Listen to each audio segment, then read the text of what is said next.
Welcome against Chaudhary ambition classes. तो Indian air force की जब एडिशनल एनरोलमेंट लिस्ट आई थी 25 फरवरी 2021 को, अर्थात आज से 3 से 4 दिन पहले, तो जो भी कोई कैंडिडेट, बहुत सारे ऐसे कैंडिडेट थे जो कि स्टैंड बाई में रखे गए हैं और बहुत सारे ऐसे कैंडिडेट हैं जो कि मेन में रखे गए हैं। तो आज हम बात करेंगे कि इतने कैंडिडेट का स्टैंड बाई क्लियर हो सकता है और आपको क्या करना है क्या नहीं करना है।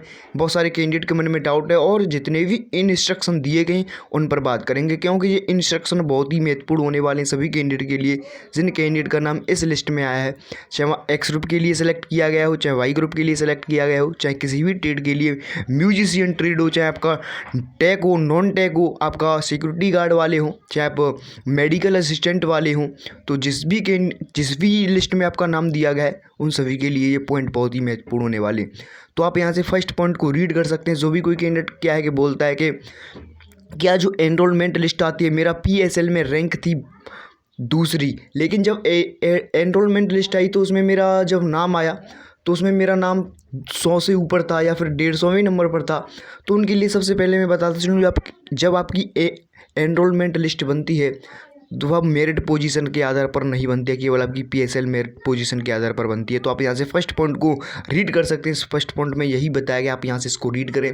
This list is in order of ASC roll number of the candidates and it does not indicate merit position. तो आप यहाँ से देख सकते हैं ये एनरोलमेंट लिस्ट जो आई है आपका ASC वाइज आई है और रोल नंबर वाइज आई है, इसमें किसी प्रकार कोई मेरिट पोजीशन नहीं है। वही सेकंड जो पॉइंट दिया गया है, e call letter is in respect of under mentioned candidate have been sent on their email IDs as mentioned by the candidates during recruitment rally।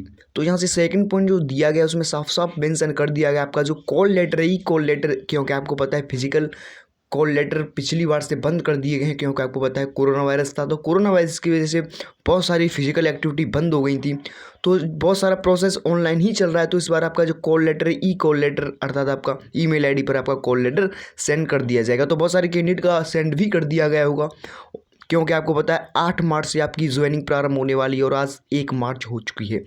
तो आप यहाँ से जो सेकेंड पॉइंट दिया गया है, वो कैंडिडेट जिन कैंडिडेट का कॉल लेटर नहीं आएगा वो क्या करें।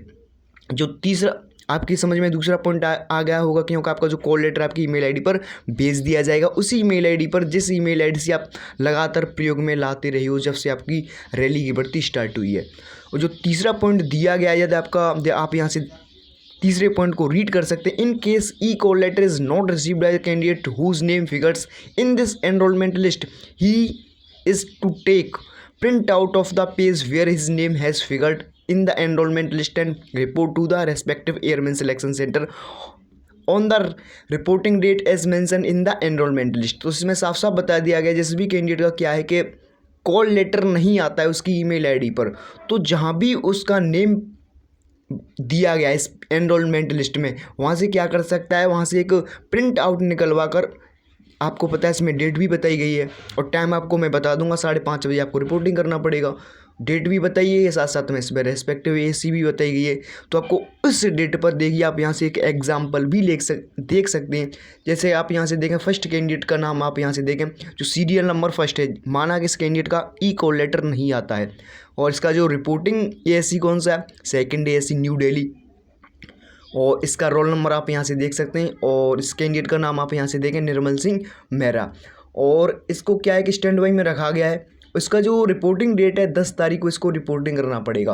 तो 10 तारीख को सुबह 5:30 बजे और इसको सेकंड ASC न्यू दिल्ली पर जाना पड़ेगा। यहाँ से इसका प्रिंट आउट निकलवा कर ले जाना पड़ेगा। जैसे ही यह प्रिंट आउट निकलवा कर वहाँ पहुँच जाएगा तो वो क्या इसको वेरीफाई कर लेंगे और उसकी एंट्री हो जाएगी। तो ये तो रहा जिन कैंडिडेट का यदि कॉल लेटर नहीं आता है उनकी ईमेल आईडी पर, तो आई थिंक उनका भी डाउट क्लियर हो गया होगा। तो जो फोर्थ पॉइंट दिया गया उसमें कोविड-19 आपका, और कहीं कंसेंट फॉर्म आपको पता है, जो भी कोई कैंडिडेट, जिस कैंडिडेट की जो एज है 18 से नीचे है, उसको एक कंसेंट फॉर्म अपने आप से फिल कर ले जाना पड़ता है। तो इस तरीके से आपको अपना कंसेंट फॉर्म फिल कर ले जाना पड़ेगा यदि आपकी जो एज है 18 से नीचे है। वहीं आपका जो 5 पॉइंट है इसमें इतना ज़्यादा कुछ है नहीं। वहीं आप 6th पॉइंट को आप यहाँ से देख सकते हो, 6 पॉइंट इतना भी नहीं है खास। आप यहाँ से 7th पॉइंट को देखें, देखिए मैं पॉइंट आपके लिए वही रीड कर रहा हूँ और वही आपको बता रहा हूँ जो आपके लिए वास्तव में ही मायने रखते हैं। वास्तव में आपके लिए बहुत ही ज़रूरी होने वाले हैं।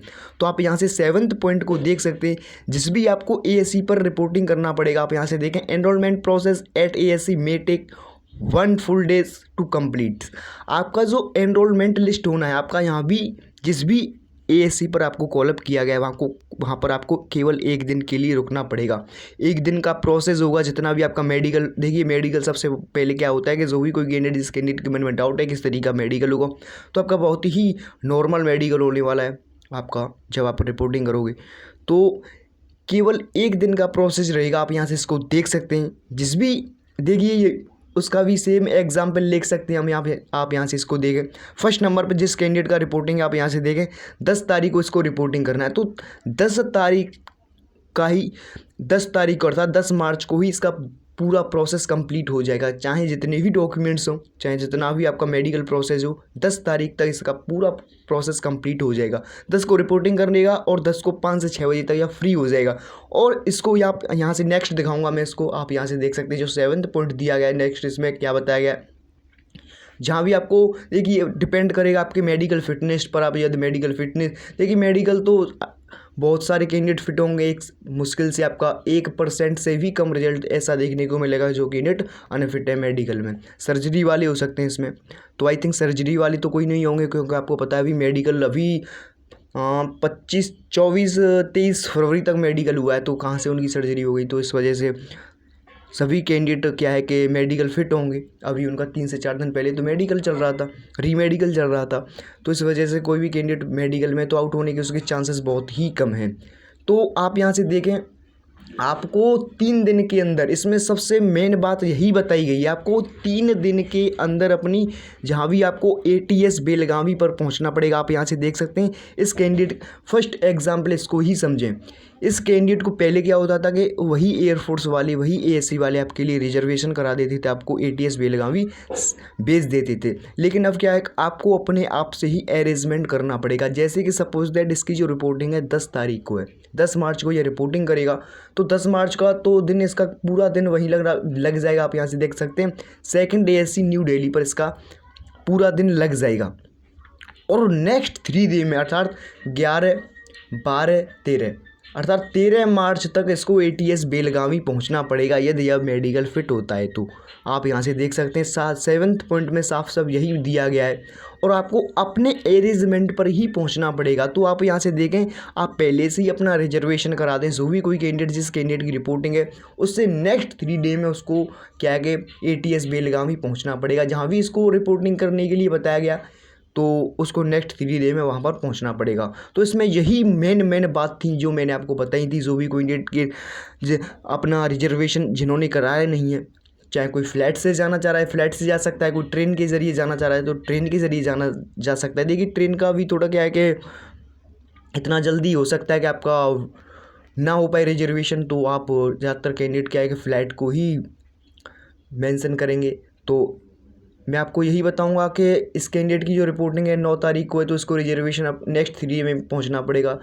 10, 11, 12 अर्थात 12 मार्च तक को इसको एटीएस बेलगावी पहुंचना पड़ेगा। और वहीं बात करेंगे, कुछ ऐसे कैंडिडेट भी हैं, मैंने जब इसमें रिसर्च किया तो CSV वाले कैंडिडेट भी हैं इसमें, जो कि 2 कैंडिडेट आई थिंक मुझे को मिले थे। आप यहाँ से देख सकते हैं ये 2 कैंडिडेट हैं। एक इसका नंबर आप यहाँ से देख सकते हैं 80 नंबर है इसका एएससी, आप 2nd एएससी है, वहीं इसका नाम शिवम पांडे है।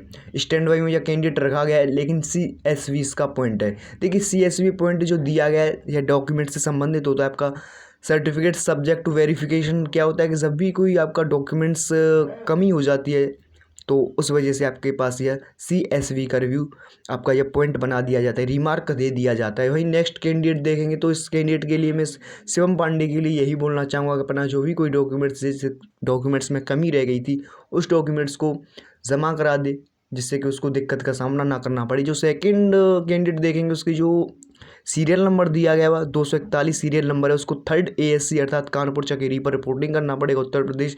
इसका आप यहाँ से नाम देख सकते हैं, अशीर अहमद इसका नाम है। स्टैंड बाई में रखा गया है। इसकी जो रिपोर्टिंग है 10 मार्च को इसकी रिपोर्टिंग है।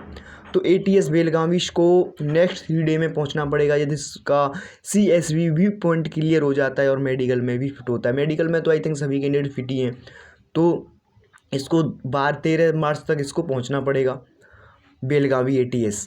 तो यही आपको बताऊं। और नेक्स्ट में आप बताना चाहूँगा आपका स्टैंड बाई कितना क्लियर हो सकता है। कुल मिलाकर जो स्टैंड बाई में कैंडिडेट रखे गए हैं, कितने कुल मिलाकर के स्टैंड बाई में कैंडिडेट रखे गए हैं आप यहाँ से देखें तो स्टैंड बाई में जो कैंडिडेट रखे गए हैं आप यहाँ से इसको देख सकते हैं, करीब 200 कैंडिडेट स्टैंड बाई में रखे गए हैं।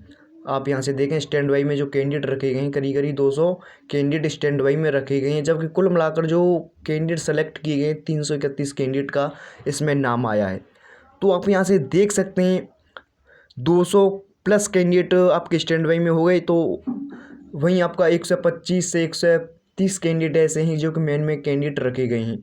तो कितना का स्टैंड बाई क्लियर हो सकता है? देखिए इस बार पिछली बार की अपेक्षा जब आपका एनरोलमेंट लिस्ट आई थी तो उसमें आई थिंक 250 की ये लगभग आपके स्टैंड बाई में कैंडिडेट रखे गए थे, लेकिन इस बार 200 कैंडिडेट स्टैंड बाई में रखे गए हैं।